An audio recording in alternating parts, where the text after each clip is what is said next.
స్కూల్లో common education, ఒకే common స్కూల్లో ఒక్కసారి మీరు ఆలోచించండి. ఒక ప్రభుత్వ పాఠశాలలో 1 నుంచి 10వ తరగతి వరకు మీరు ఎంతమంది ఇప్పుడు గవర్నమెంట్ పాఠశాలల్లో చదివచ్చారో నాకు తెలియదు. మేము గవర్నమెంట్ పాఠశాలల్లోనే చదివాం. మా తరమంతా గవర్నమెంట్ పాఠశాలల్లోనే చదివింది. మా తరంలో గవర్నమెంట్ పాఠశాలల్లో చదివిన వాళ్లే లెక్కల్లో నిష్ణాతులు. ఎవరైనా? రామన్, నాయుడమ్మ, మన రాష్ట్రం గర్వించదగినటువంటి శాస్త్రవేత్త, సుబ్బారావు అంతర్జాతీయంగా పేరొందినటువంటి ప్రఖ్యాతమైన డాక్టర్, ఇలా ఎంతమంది పేర్లైనా చెప్పుకోవచ్చు. వీళ్ళందరూ ప్రభుత్వ పాఠశాలల్లో చదివే ఎదిగారు.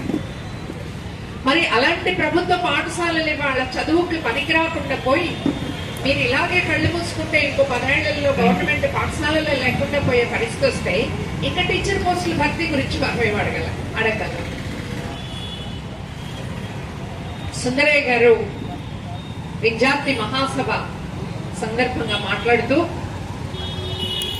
ఆయన ఒక లెక్క ఇచ్చారు. ఆ లెక్క ఏమిటి అని చెప్పేసి అంటే 10,000 మంది పాపులేషన్ ఒక్క ప్రభుత్వ పాఠశాల ఉంటే అందులో ఎంతమంది ఉపాధ్యాయులు అవసరం అవుతారో ఆ రకంగా దేశవ్యాప్తంగా పిల్లలందరికీ పాఠశాలలు, ప్రభుత్వ పాఠశాలలు అందుబాటులో ఉంటే ఎంతమందికి ఉద్యోగాలు, టీచర్ ఉద్యోగాలు వస్తాయి. ఈ లెక్క మనం ఈ రోజు వేయాల్సిన అవసరం ఉందా లేదా? ఈ రోజున్న పాపులేషన్ ఎంత? ఈ రోజు మనం ఎన్ని కామన్ స్కూల్స్, ఎన్ని హై స్కూల్స్ పెట్టాలా? ఇప్పుడు రేవంత్ రెడ్డి గారు తెలంగాణలో ఒక ప్రకటన చేశారట, మీరు చూసుంటారు. ఏంట ప్రకటన?